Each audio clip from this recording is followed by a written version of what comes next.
La télévision Caraïbe, chaîne 22 et l'association culturelle Café Philo Haïti vous proposent tous les mercredis 7h PM. Café Philo. Café Philo, c'est une émission de débat, d'échange entre intellectuels, chercheurs, penseurs, opérateurs culturels et artistes de tout horizon. Le temps, l'éducation, l'identité, la morale, la science, la culture, c'est Café Philo tous les mercredis 7h PM sur la chaîne 22. Café Philo et la chaîne 22, pensons mieux, agissons autrement. Merci. Bienvenue à tous, bienvenue à toutes. Nous sommes ici à Café Philo pour une énième séance de débat. On va passer au moment des attentes, parce qu'à chaque fois que nous avons un intervenant qui a un sujet, une thématique à traiter, les curieux, ce sont ceux du public qui viennent pour entendre ce que l'intervenant a à dire sur le sujet. S'agissant de la thématique à traiter pour ce soir, quel est l'avenir du Parlement? Quel avenir pour le Parlement haïtien?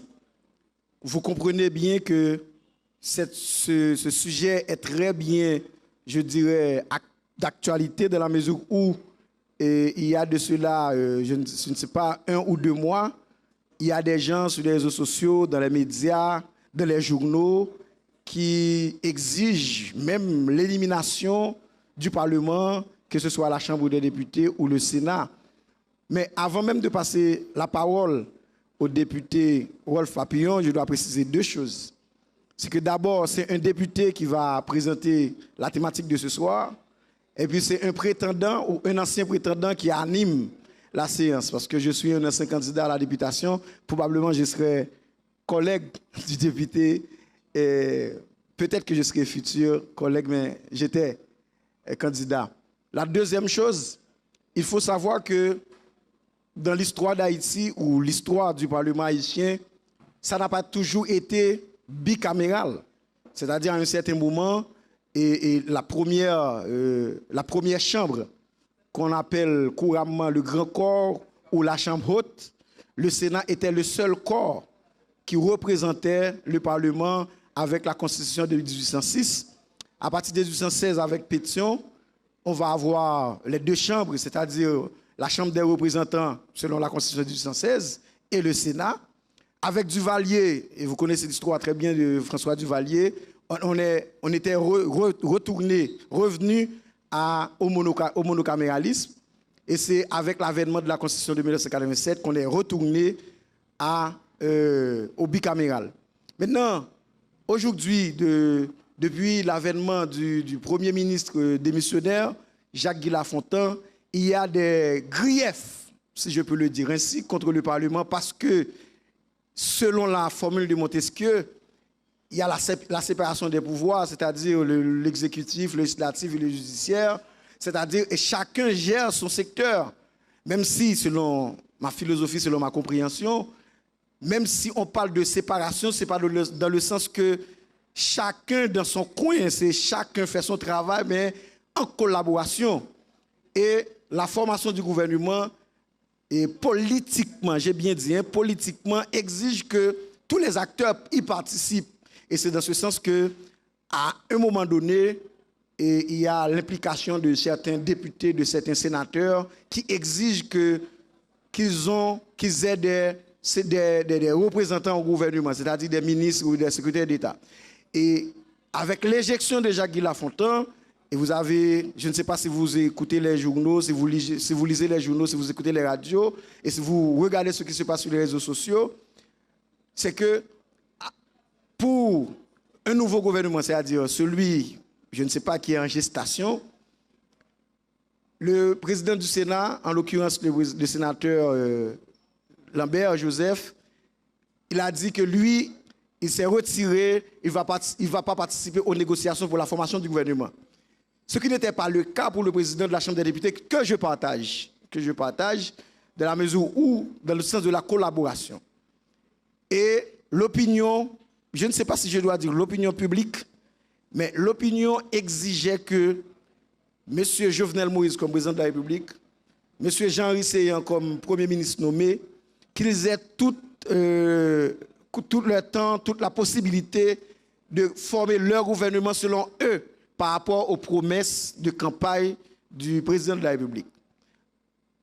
Et le sujet de ce soir, quel avenir pour le Parlement? Est-ce que ça doit partir? Est-ce qu'il faut revenir au monocaméralisme, dans le sens que faut-il avoir une chambre, en fait, un Sénat, ou bien une chambre des députés, je ne sais pas comment on va l'appeler, mais je dois vous dire qu'il y a une commission pour la réforme constitutionnelle qui est présidée par le député Djerita Dieu, qui a fait des propositions. Et pour le Parlement, il a proposé qu'on réduise le nombre des députés, c'est-à-dire au lieu d'avoir 117, bon, aujourd'hui il y a 117 députés, mais logiquement c'est 119 qui devrait y avoir. Est-ce qu'il faut les réduire et sur quelle base?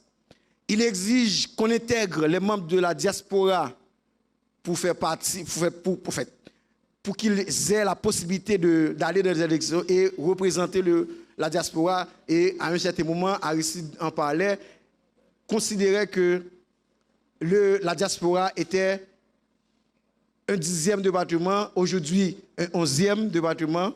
OK? Donc, je ne sais pas ce qu'il y a dans le menu, selon les députés, et qui va présenter le sujet de ce soir, mais il faut quand même vous dire avec qui on a affaire. Monsieur Wolf Papillon a fait ses études primaires à l'école nationale de Saint-Jean-Bosco, des études secondaires au collège Quatre-Pressoir. Ensuite, pour ses études universitaires, il a été au Mexique à l'université Las Américas, où il a étudié l'anthropologie et la communication. À un certain moment, il a dû se rendre aux États-Unis, vivre aux États-Unis pour y travailler. Et revenu des États-Unis, il a fait des études en lettres et en philosophie à l'université de Liège, en Belgique. Il a un diplôme en histoire de la pensée politique. Aujourd'hui, il est le président de la commission environnement et ressources naturelles. Monsieur Wolf Papillon, sous vos applaudissements. Merci James. Mesdames, Messieurs, bonsoir et merci d'être avec nous. Je m'apprête à faire un exercice difficile. Je sais que le public de Café Philo est un public plutôt exigeant et les temps sont difficiles pour les parlementaires en général.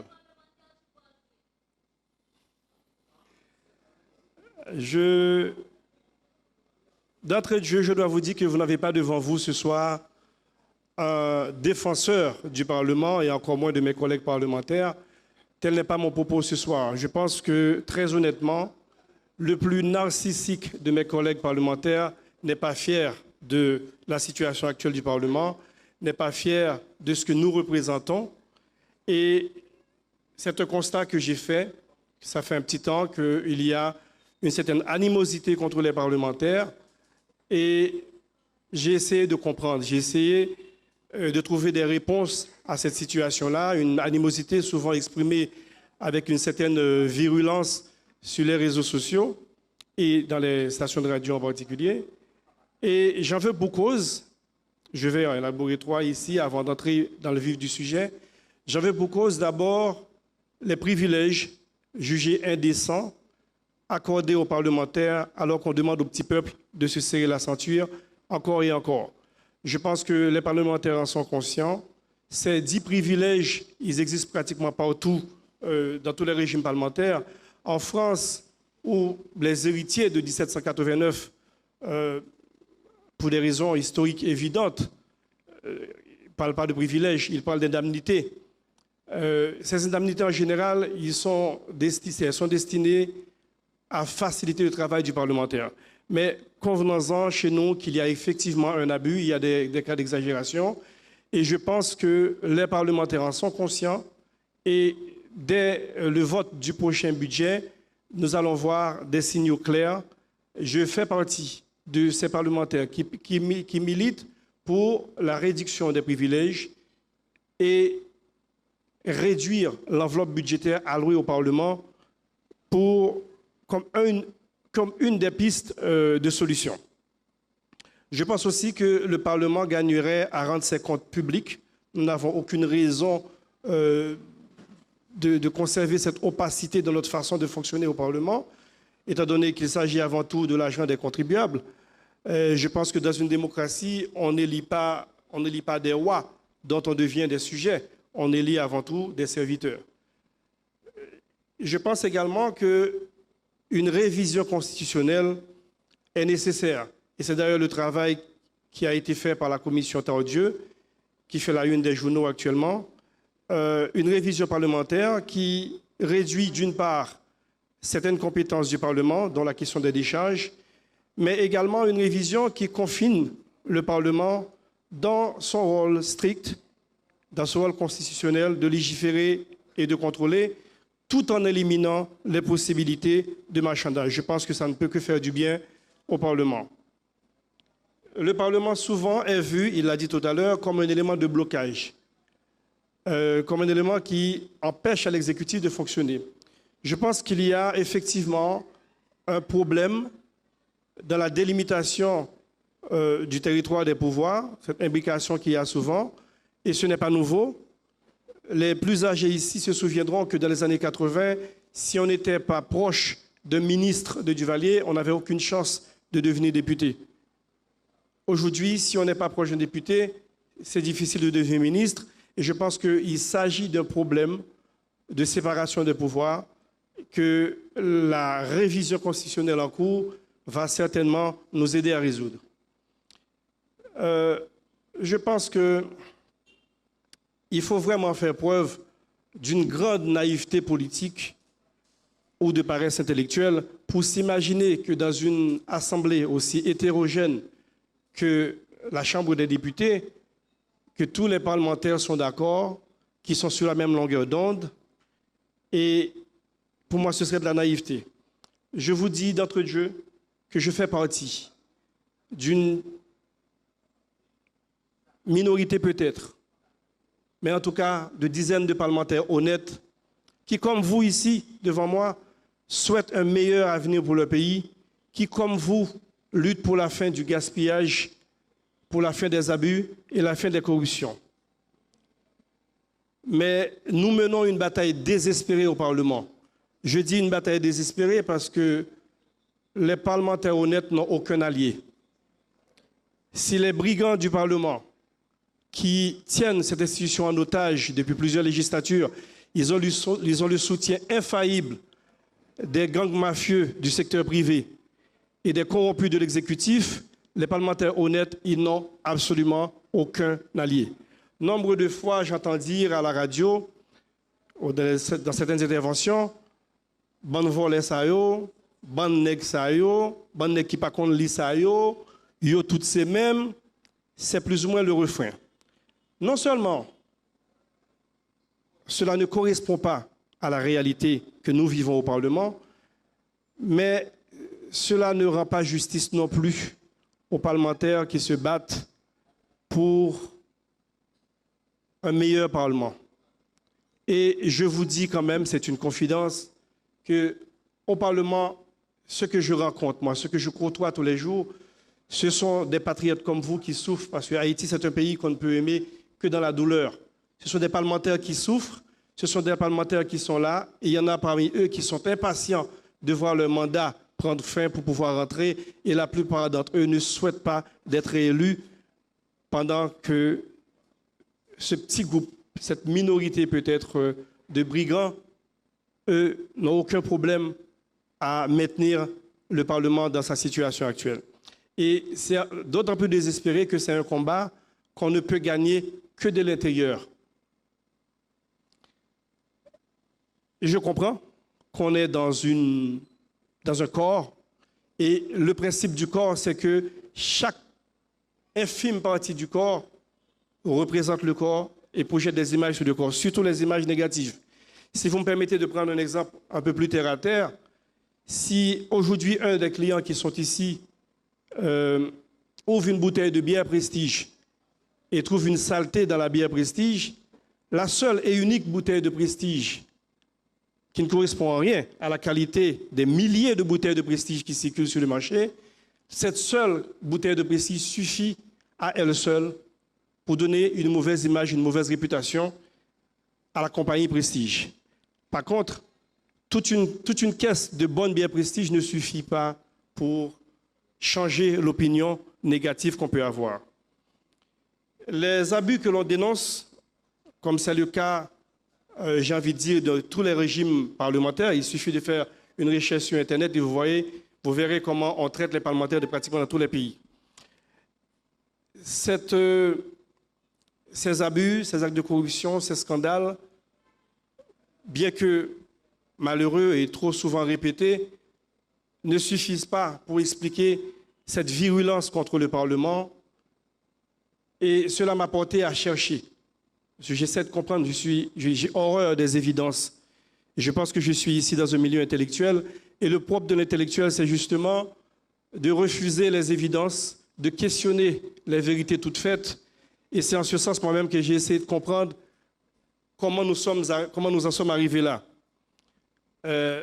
Je suppose qu'ici, si je dis ce soir que le soleil se lève à l'est et se couche à l'ouest, tout le monde ici sera d'accord avec moi puisqu'il s'agit avant tout d'une évidence.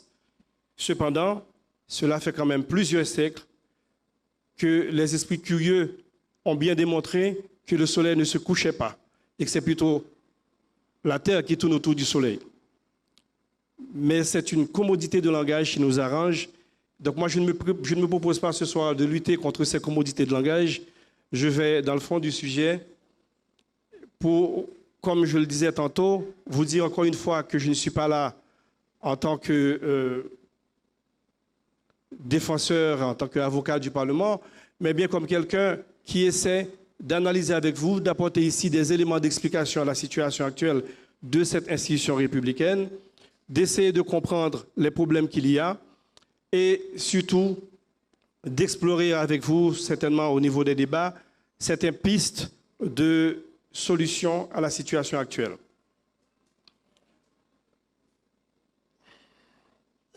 Dès la création de l'État haïtien, je constate que nous sommes enfermés dans un cercle vicieux,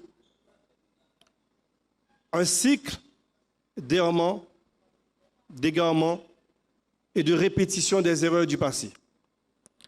Je pense qu'aujourd'hui, le vrai défi, ce n'est pas de changer la Constitution, ce n'est pas de faire une révolution, ce n'est pas de tout chambarder, c'est justement face à ces difficultés que, à cette période unique de notre histoire que nous traversons, comment trouver les solutions sans nos réflexes habituels. Parce que, somme toute, pour moi, il n'y a rien de nouveau. Nous avons déjà tout vu. James a tout à l'heure parlé des menaces qui planaient sur le Parlement. Là non plus, ce n'est pas nouveau. Le Parlement haïtien a été attaqué en octobre 1868 sous Sylvain Salnave. Et encore une fois, en 1950, sous Dumas estimé. Donc, ce n'est pas du tout nouveau et ça n'a pas apporté les changements espérés. Nous avons été monocaméral, avec le Sénat seulement, après bicaméral, monocaméral encore sous Duvalier, bicaméral en 87, et aujourd'hui je suis persuadé que si on mène une enquête, on va certainement voir qu'il y a une forte majorité des Haïtiens à souhaiter un Parlement monocaméral pour des raisons évidentes. Tout semble donc cyclique dans notre histoire, et moi je pense que c'est ça qu'il faut se dire. Comment sortir de ce cycle qui risque pour finir d'être un cycle aux yeux du monde à force de changer et de répéter les mêmes erreurs. Dès la création de l'État haïtien, le débat que nous faisons actuellement se faisait dès 1804 avec les trois plus grands chefs, si on veut, de la révolution haïtienne, ne s'entendaient pas sur quel régime politique. Si on compare différentes révolutions importantes dans le monde, que ce soit la révolution d'octobre 1917, que ce soit Trotsky, Staline ou Lénine, à quelques différences près, ils savent bien où ils vont avec le pays et quel système ils ont choisi pour leur pays. La révolution cubaine, plus près de nous en 1959, Castro, Che Guevara, Camilo Cienfuegos ou Raúl Castro, ils sont tous d'accord sur les grandes lignes où ils veulent amener leur pays. Dans notre cas en Haïti, moi, ce que j'ai constaté, c'est que Dessalines voulait un empire, il l'a eu. Christophe voulait un royaume, il l'a eu. Pétion, lui, voulait une république, il l'a eu. Et au bout de 100 ans, à force de tâtonner, d'expérimenter, d'aller dans tous les sens, nous avons fini par avoir ce qu'aucun Haïtien patriote ne souhaitait, c'est-à-dire l'occupation américaine. Et aujourd'hui, qu'est-ce qu'on est en train de me proposer là? C'est de rééditer les passés. Ils sont en train de nous proposer de rééditer les passés parce que justement, ils sont incapables d'assumer le présent avec responsabilité et d'inventer le futur. Je pense que c'est là, pour moi, le vrai débat, parce que je dois vous avouer que moi, je suis fatigué. Je suis fatigué de voir mon pays errer comme un navire sans boussole et sans capitaine. Je suis fatigué de ces gens sans mémoire et sans histoire et qui rééditent à chaque fois les mêmes erreurs. Nous devons faire en sorte que notre Constitution s'ajuste via un amendement aux réalités du présent. Parce que pour moi, la meilleure Constitution, c'est celle qui tient compte à la fois de notre passé historique, de nos penchants naturels, mais également des objectifs à atteindre. Et je pense que quoi qu'on dise, quoi qu'on puisse reprocher à la Constitution de 1987, malgré les erreurs, cette Constitution s'est donnée comme objectif principal d'empêcher qu'une dictature revienne en Haïti. Et en 30 ans, la Constitution a vieilli, j'en conviens, toutes les constitutions vieillissent, mais au moins, il faut donner ce crédit politique à nos constitutions de 1987 qu'aucune dictature n'a pu s'installer en Haïti dans ces dernières années. Nous devons faire en sorte que la Constitution s'ajuste aux réalités actuelles. Et je pense que c'est justement le travail que la Commission Tardieu sur l'amendement constitutionnel a fait. C'est une commission qui a eu la sagesse de comprendre que l'heure d'un changement profond a sonné en Haïti. Nous autres parlementaires, nous n'avons d'autre choix que d'accompagner ce changement inévitable ou bien d'en subir les conséquences. Plus d'un pensait que les parlementaires n'auraient jamais l'humilité de renoncer à certaines compétences et à certains acquis, à certains privilèges, si vous voulez, de 1987. Et c'est exactement le contraire qui s'est fait. Cette révision constitutionnelle que nous sommes en train de proposer a fait justement massacrer sur beaucoup de choses et tient compte des justes revendications populaires. Nous sommes à l'heure d'un réveil citoyen, un réveil citoyen qui est en plus boosté par les réseaux sociaux. Nous entendons les cris des gens, Côte Cob Petro-Caribéa, Côte Cob CIRH là, et tant d'autres. Et je pense que le Parlement n'est pas resté sourd à ces cris. Et il y a tout au moins une bonne frange du Parlement haïtien qui souhaite accompagner le peuple haïtien dans sa quête de justice et de lutte contre la corruption. Et je suis fier d'en faire partie. Et je pense que, comme vous, puisque la vigilance citoyenne est de mise, je me mets à œuvrer et je me mets comme vous à rêver d'une Haïti meilleure, d'un Parlement meilleur. Mais je vous dis quand même que la responsabilité d'un meilleur Parlement est un travail collectif. Nous, en tant que législateurs, nous pouvons bien mettre les balises, et c'est ce qu'on fait à travers les différentes lois électorales que nous votons. Mais il est surtout de la tâche du citoyen, de la tâche des autres institutions républicaines, de s'assurer que ces lois sont strictement respectées. Et je veux bien vous donner un exemple. 3 articles de la loi électorale. Un article qui exige que chaque candidat obtiennent un certificat de la Direction centrale de la police judiciaire, de la DCPJ, pour s'assurer que ce n'est pas quelqu'un qui est recherché par la police, qui a des problèmes avec la justice. Si un candidat obtient ce papier, je pense qu'il y a une autre entité, qui n'est pas le Parlement, qui est certainement responsable de ce fait. Nous exigeons dans la loi électorale qu'il y ait un certificat de bonne vie et mœurs. Le juge de paix, qui est l'autorité de proximité. Moi, j'ai envie de dire parfois que les parlementaires ne sont pas des extraterrestres. Ce sont des gens que nous côtoyons tous les jours. D'ailleurs, la loi exige que cette personne-là vive au moins 5 ans dans sa communauté avant d'être élu. Donc, les citoyens connaissent les gens qu'ils envoient au Parlement.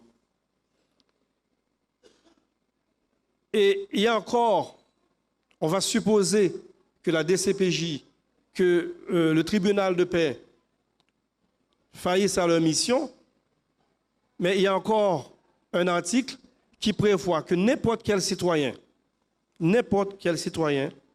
peut contester la candidature de quelqu'un. Combien de fois dans notre histoire électorale, un candidat a été contesté par un citoyen? Maintenant, lorsque toutes ces balises qui sont là par la loi sont traversées, maintenant on obtient ce qu'on a aujourd'hui. Je pense qu'il y a une autocritique à faire sur l'ensemble de la société. Il y a un travail à faire sur chacun pour quand même assurer notre responsabilité. J'ai envie de dire la même chose pour la Constitution de 1987. C'est ma génération qui a donné la Constitution de 1987. La plupart des gens qui sont à la radio, là, comme journalistes, chroniqueurs, etc., nous avons accouché la Constitution de 1987. La plupart des constituants sont encore vivants.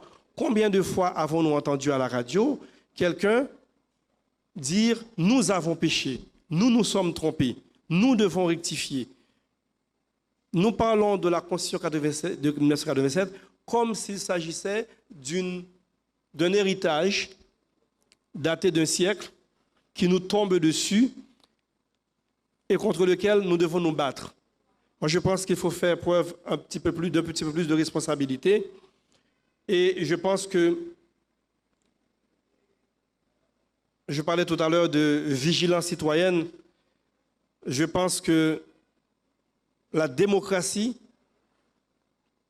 suppose effectivement une vigilance. Rien n'est définitivement gagné dans la construction d'une démocratie. Rien. Construire une démocratie, c'est exactement comme nager en remontant le courant. C'est un effort permanent pour conserver à la fois les acquis, mais également avancer vers la voie du progrès. C'est ça, une démocratie. Je me tiens à votre disposition pour les éventuelles questions. J'imagine qu'elles seront nombreuses, étant donné ce que je constate sur les réseaux sociaux. Et je vous remercie pour votre écoute.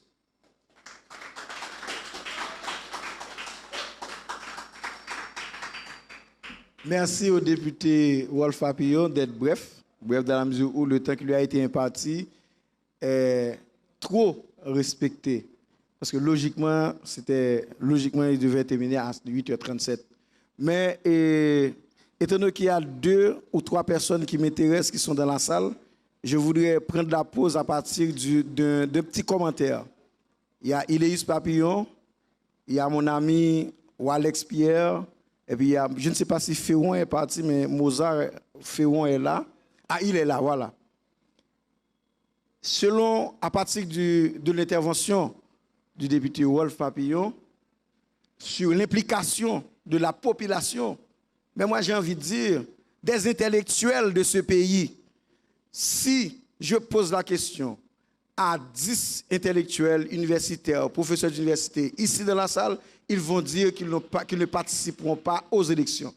Ou bien ils ne posent pas leur candidature eux-mêmes, ou bien ils ne supportent pas. Mais ils sont les meilleurs critiques de ce qui se passe dans la politique en Haïti. Et moi j'ai envie de dire à ces 3 amis, mais à d'autres personnes, à d'autres gens qui sont ici présents, sachez que Si de l'extérieur, vous ne voulez pas agir, comprenez que ceux-là qui se disent que c'est à partir de l'intérieur, comme l'a mentionné le député, qu'ils vont agir, ils agissent à leur manière. Moi, je déteste quand les gens disent comment Garcia fait arriver des sénateurs, comment un tel fait arriver des sénateurs pour ne pas faire l'autre nom, parce que je ne parler de Garcia. Pendant que il y a l'autre monde qui était candidat, on prend avec le Vaillant par exemple, pour ne pas dire plus. Et dans l'autre circonscription, heureusement pour le député Papillon, il est arrivé à la Chambre des députés. C'est probablement parce qu'il a travaillé avec la communauté de Corail. Il était magistrat, il était maire de Corail. Mais pourquoi vous vous dites que quand il y a les élections, vous ne participez, vous ne participez pas, ça ne vous concerne pas. Et puis quand les acteurs arrivent au Parlement, vous êtes prêts, vous êtes toujours disponibles à les critiquer, à dire que ça ne va pas, quel Parlement nous avons, des gens qui ne savent pas lire, des gens qui ne savent pas discuter, etc., etc. Donc ça n'a pas de sens. Impliquez-vous. Je prends la pause sur cette parole. Maintenant, la musique de la pause, c'est politiquement correct de Benabar. Gaël. Merci Gaël.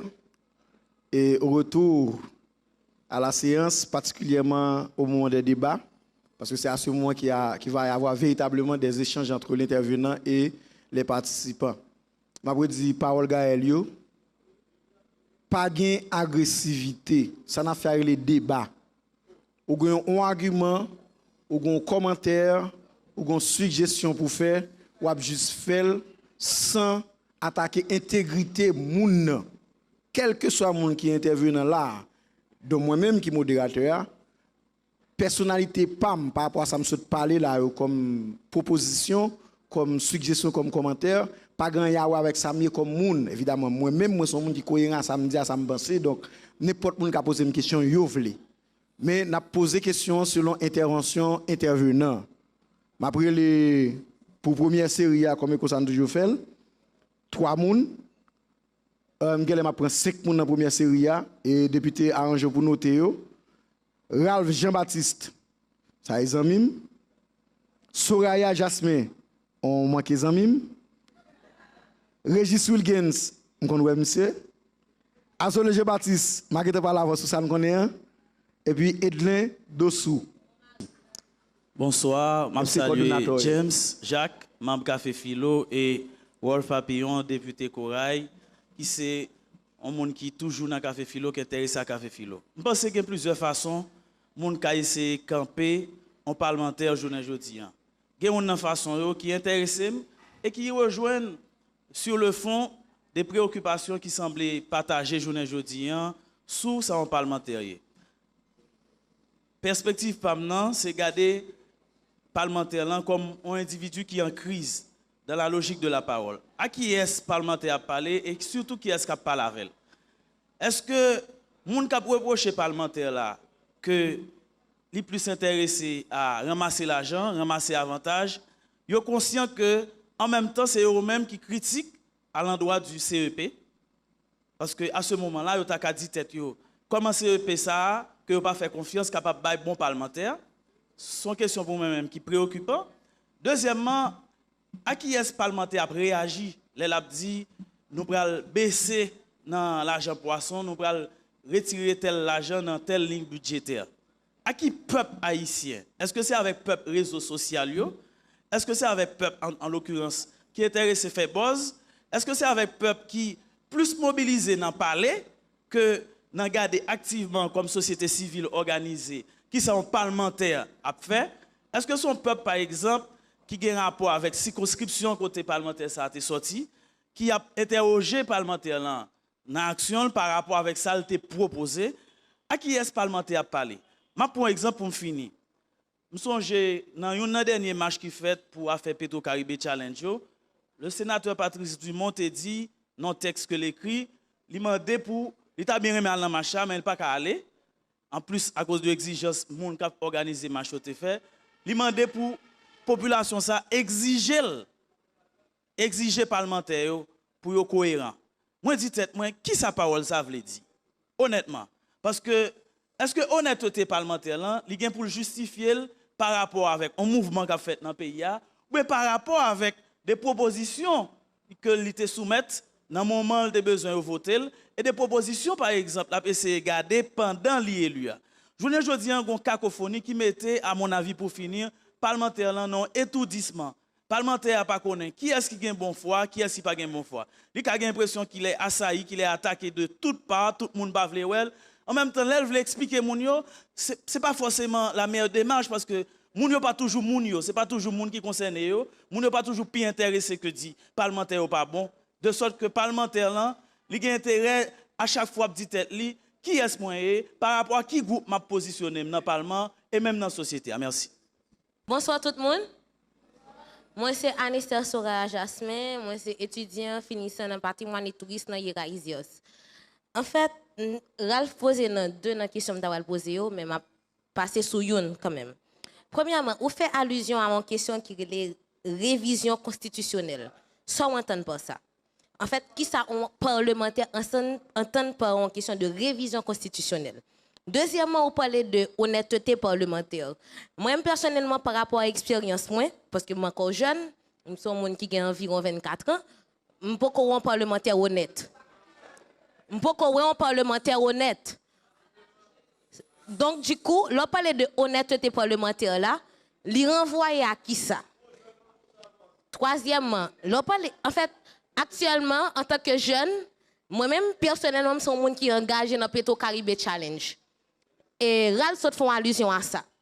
Donc, qui, en fait, par le fait que nous connaissons ancien président, nous c'est un monde qui est impliqué à Corée, dans la question Petro-Caribé, comment on parlementaire ou elle, premièrement. Deuxièmement, qui appréhension qu'on parlementaire gagne par rapport à Petro-Caribé Challenge, que jeunes ont surtout lancé. Et troisièmement, même Jean Ralso dit là, je ne vais pas répondre à une question, mais on connaît ça tout à l'heure. Merci tout le monde. Non, bagaille. Bonsoir, je remercie l'intervenant et tout le monde qui a suivi, qui a regardé. Bon, d'entrée de jeu, je me dis, James, ça ne veut dans le pays, ce n'est pas par le fait que Alex ou bien l'autre monde côté cité doit impliquer. Mais c'est reste monde qui a impliqué. Moi-même, comme enseignant, comme ou bien l'autre monde qui ne veut pas faire politique, là, nous pas impliqué nous, comment faire c'est sous mauvais grain que nous toujours tombés? C'est ça la vraie question. Il n'y a pas nécessairement besoin, moi-même, ou soit l'autre monde comme enseignant qui n'a pas décidé de faire politique. La vraie société, c'est que quel que soit le monde qui a fait politique, qui oppose les problèmes de base de la société.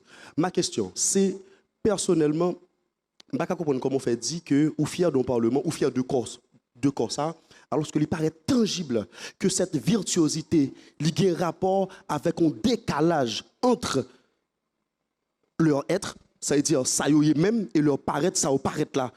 Donc, qui matérialisé, opérationnalisé par une question de prérogative, par une question d'intérêt. Comment on fait fier d'un corps qui ne peut pas parler, qui ne peut pas décider rien sans qu'il s'agisse des intérêts. Voilà. Bonsoir. Je suis Edlin Dossou et étudiant à l'université Kiskeya. Question par maintenant, c'est le fait que le sujet de débat de jeudi à monsieur le député, c'était sous qui a venu Parlement haïtien. Question par maintenant partie comme ça. Comment ouais Parlement ça que ou même on fait partie de l'IA qui c'est une dans axe de blocage à développement pays. Comment ou même en tant que parlementaire ou à goumer pour que le pays ça arrive débloquer dans l'institution que vous appartenez avec là. Nous connaissons que le Parlement a une grande influence sur ce qui a passé journée aujourd'hui. Merci. Merci, et Jean-Baptiste Azolin. Et honorable député, le matin doit parler, moins gagné, un paquet de problèmes. Et même si en pile nous connaissons, mais ça fait mal en pile, le m'tendez, nous avons un parlement à majorité de brigands qui ont même soutenu par un ensemble de gangs mafieux du secteur privé et peut-être même des bandits. Et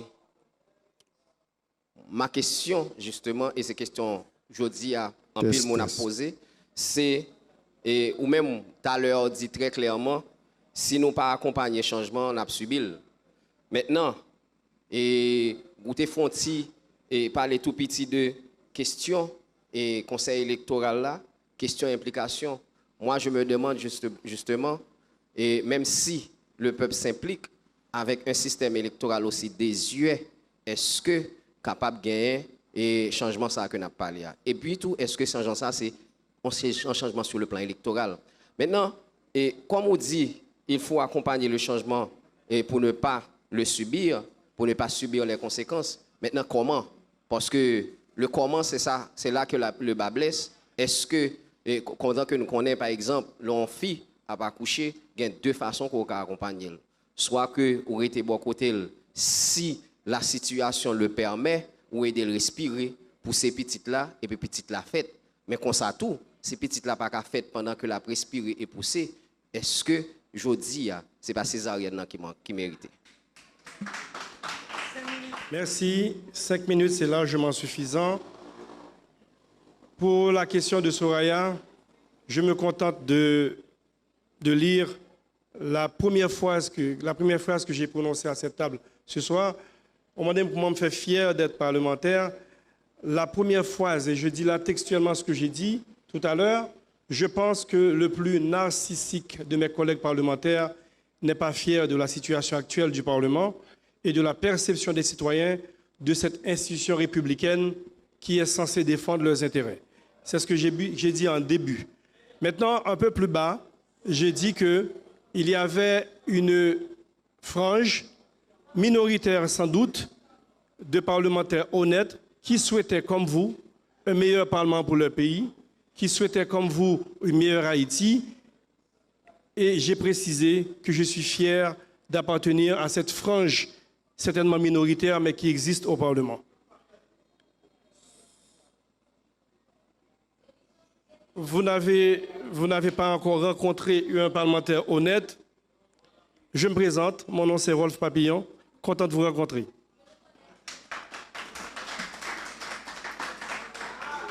Oui, alors, troisième aspect dans l'intervention Soraya, c'est question de approche parlementaire là concernant la question Petro-Caribé. Parlementaire, d'abord, ils ont émané du peuple. Moi-même qui viens là, on ne choisit pas comme ça un beau jour de devenir parlementaire. Pour parlementaire, il faut qu'on gagne une frange de la population qui choisit pour le représenter. Le mal représenté là, mal défendre ça, les voyez à le défendre en dedans. Nous avons un mandat déterminé et nous sommes à l'écoute de la population malgré les apparences. Et je pense que la question Petro-Caribé sont des questions qui touchent en pile parlementaire. Et moi, je pense tout, c'est peut-être le moment de le dire, il ne faut pas, ça c'est un souhait pour mon pays. Moi-même qui pensais que nous sommes en période de réveil citoyen, moi j'ai souhaité que vigilance ça, vienne une vigilance permanente et que ce ne soit pas une vague qui a passé, tant qu'on pile bagaille. Là, nous commençons à poser bonnes questions. Nous commençons à poser vraies questions. Et je pense que si les citoyens, depuis longtemps, j'ai alerte qu'on y a là, j'ai contrôlé toute bagaille, ils étaient toujours comme ça, le pays n'a peut-être pas arrivé dans le point de déconfiture que lié là qu'on y a là. Donc, question Petro-Caribé, son question, il ne faut pas oublier dans toute revendication que nous avons fait, tout autant que la justice n'est pas encore touchée de cette question, nous pouvons travailler vraiment. C'est très bien de faire de la conscientisation, c'est très bien de mobiliser des gens, de sensibiliser les gens sur la question, mais vraie question, c'est lorsque la justice commence à se saisir du dossier et qu'on commence à marrer moun dans le pays et qu'on a un effet domino, on peut regarder pour que y a un changement qui peut le faire. Donc pour moi-même, la question, c'est une question qui revient à la justice haïtienne d'abord. On parlait également de qui ça m'entend par révision constitutionnelle. Mot révision, alors en général en Haïti, on parle d'amendement constitutionnel. Mais le terme amendement, c'est un anglicisme.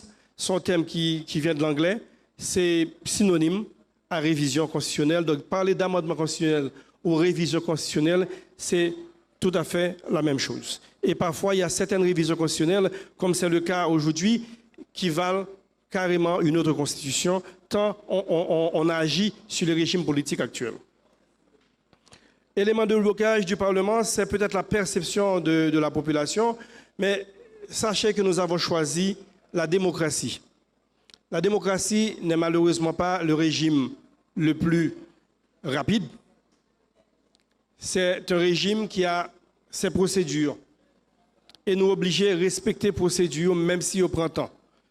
Et constituant de 1987, par exemple, lorsqu'il s'agit de la ratification du Premier ministre, et je pensais qu'il était capable, puisque la Chambre des députés et le Sénat doivent statuer sur un Premier ministre, moi-même moins d'accord avec vous, que l'étape plus simple, que nous faisons commission bicamérale, côté député et sénateur, tout analyser le dossier, au lieu que Sénat a analysé, et puis même dossier à ouvrir dans la Chambre des députés, etc. L'étape beaucoup plus simple que en commission bicamérale étudier le dossier Premier ministre, et puis président convoqué en Assemblée nationale, côté Sénat et Chambre des députés réunis, et puis nous statuer, nous voter.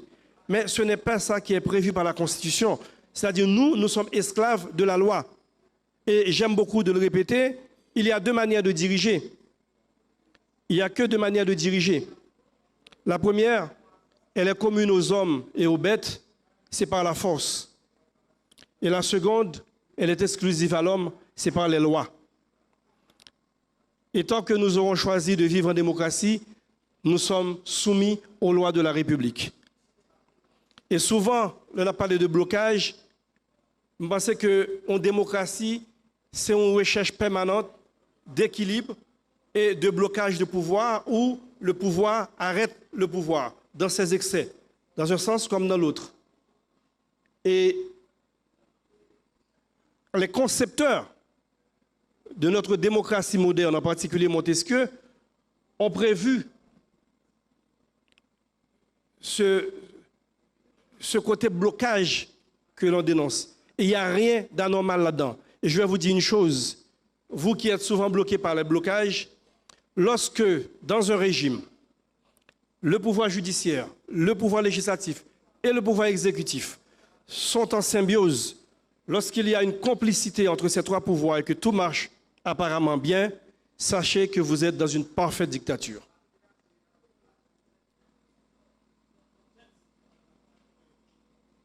J'ai parlé également, et il y a quelqu'un qui a réagi là-dessus, j'ai oublié le nom. Wiggins. Oui, je dis, je le maintiens, et je persiste à répéter qu'il y a effectivement ce que j'appelle des brigands qui tiennent en otage le Parlement haïtien, et ça ne date pas de cette législature. Et ce que nous vivons aujourd'hui ne date pas de 2016. La 50e législature porte le lourd héritage de parlementaires qui sont passés avant nous, et il y a, je le dénonce aujourd'hui, comme je le fais à l'écrit dans certains articles que j'ai publiés, je le fais en disant que oui, il y a des brigands, le mot n'est pas trop fort, du secteur privé des affaires, qui sont comme des corrupteurs et qui empêchent au Parlement de rester sur la bonne voie.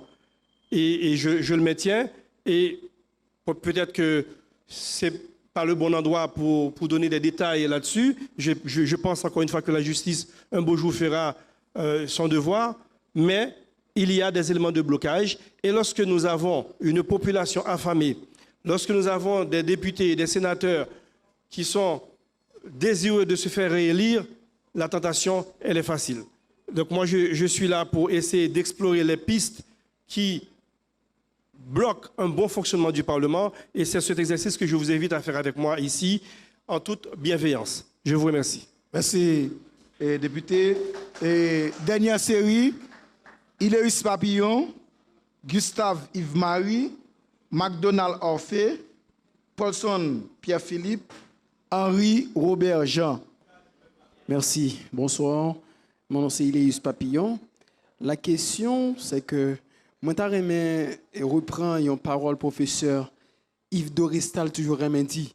En Haïti, il n'y a que la crise qui ne soit pas une crise en Haïti. Bien évidemment, ce sont des propos les prêtés dans main professeur Gérard-Pierre Charles et le feu professeur Leslie François Maniga.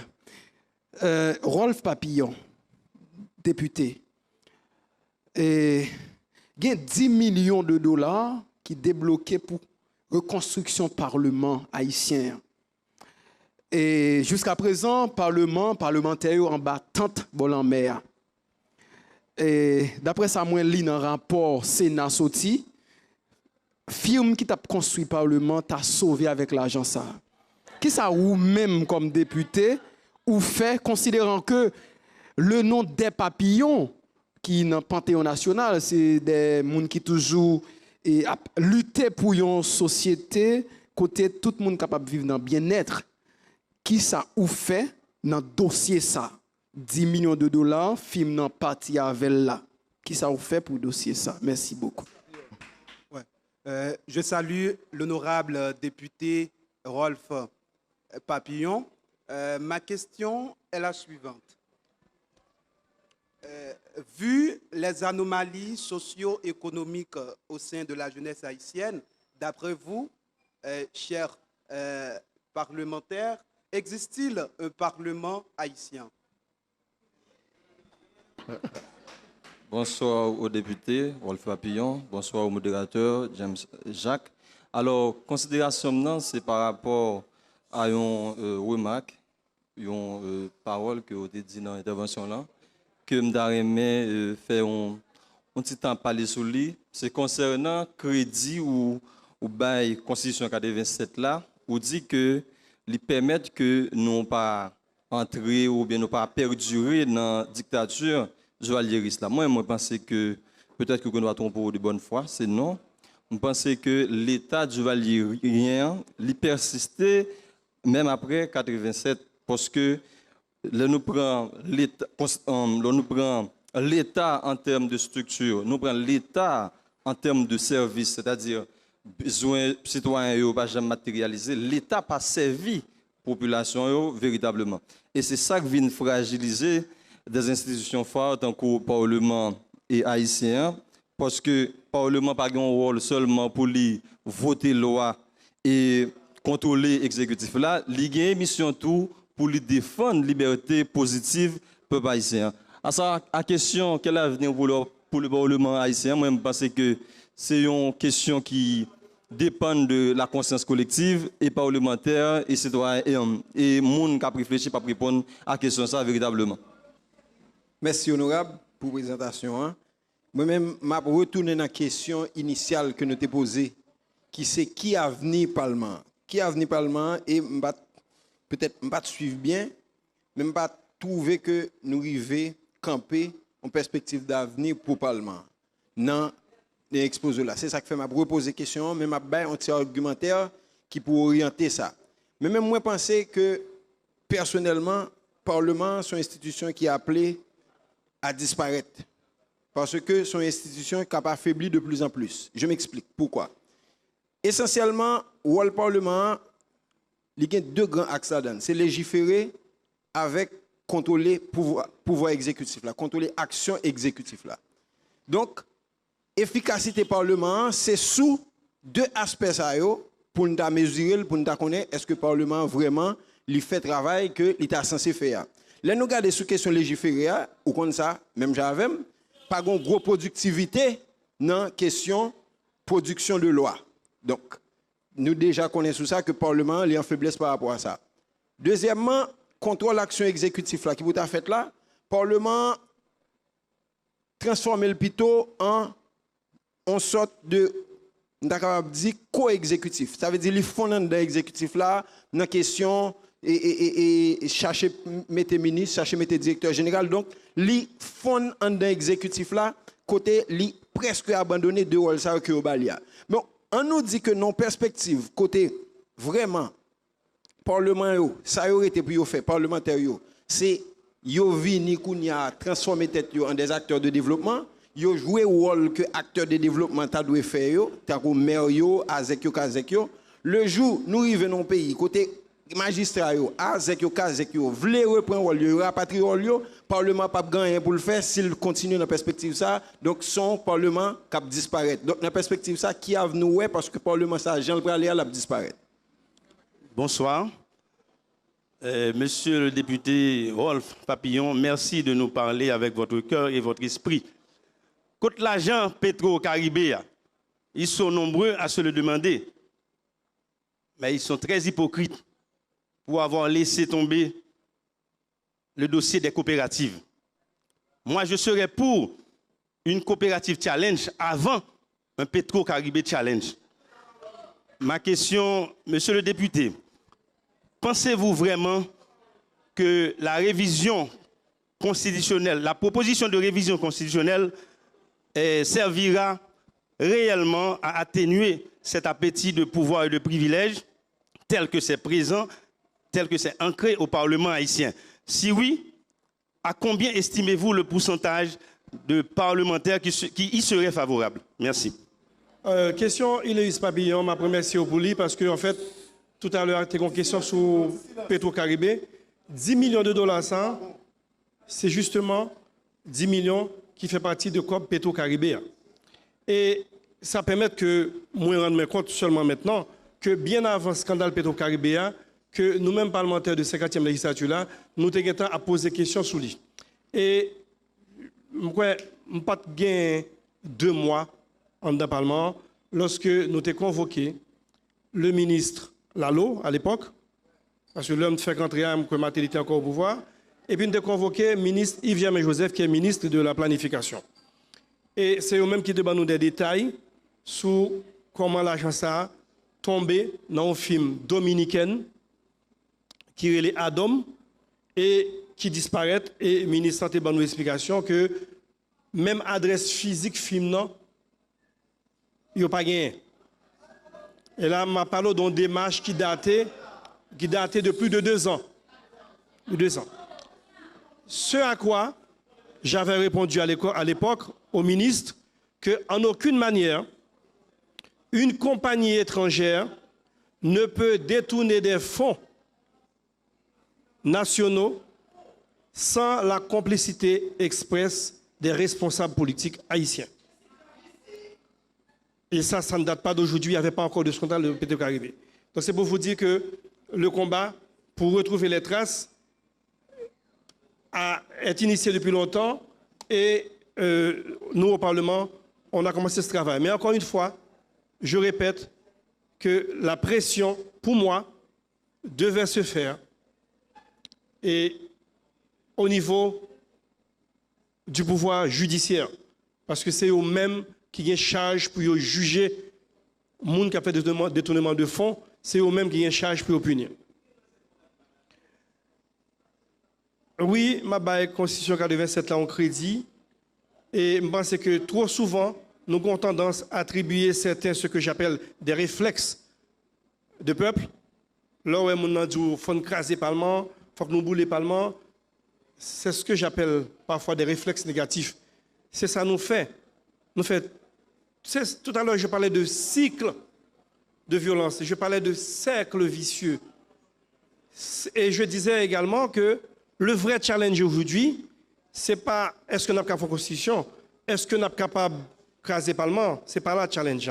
Le challenge, c'est que, mais voilà, 30 ans après, nous retrouvons nos situations de blocage, même gens que nous étions en 86.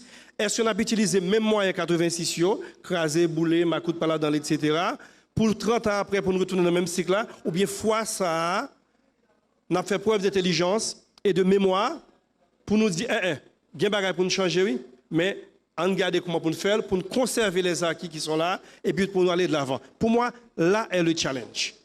Craser le Parlement, bouler le Parlement, ce sont des actes symboliques.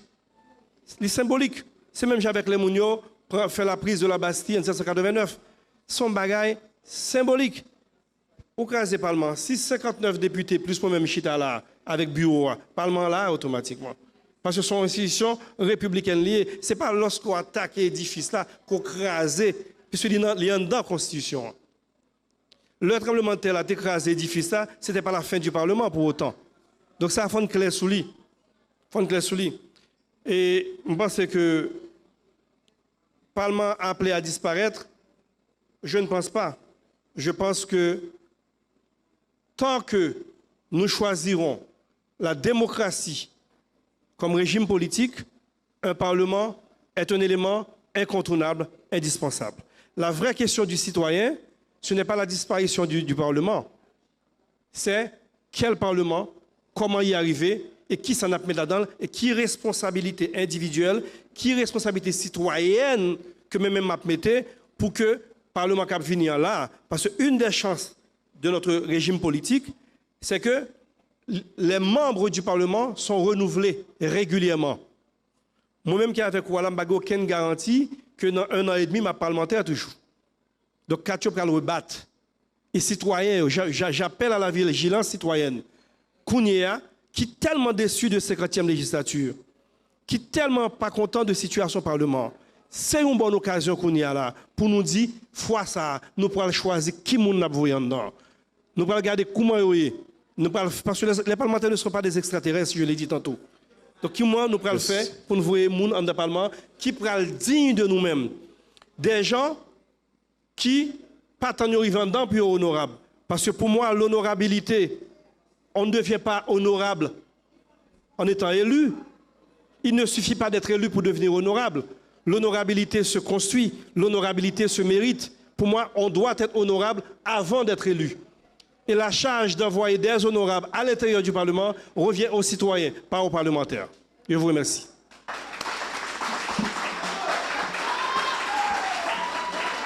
Je dis merci à député Wolf Papillon. Merci, malgré difficulté, nous faisons déplacement, nous participons avec nous dans le débat.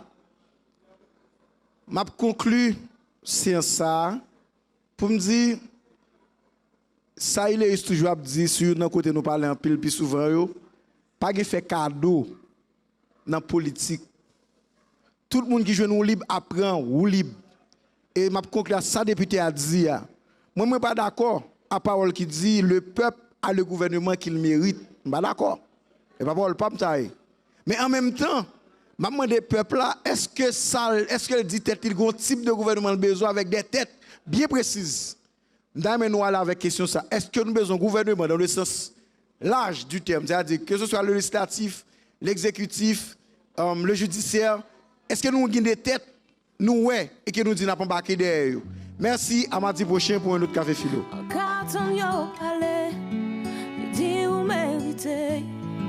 Ou pas te doit te lever, ou pas te doit te mais c'est fierté ou gagner. Pas laisser yo blesser, pas laisser yo blesser. Nous c'est un seul père descend en bacale à ma chambre. Et puis moi, c'est même bitin. Ni ça qu'a fait plein des autres pour nous pas vivre ensemble. Et vous et moi, c'est yon et l'autre, c'est yon dans l'autre. Mais là tout bitin brûlé, faut non fin calculer, faut yo apprendre peser. C'est qui bon ça, il mauvais.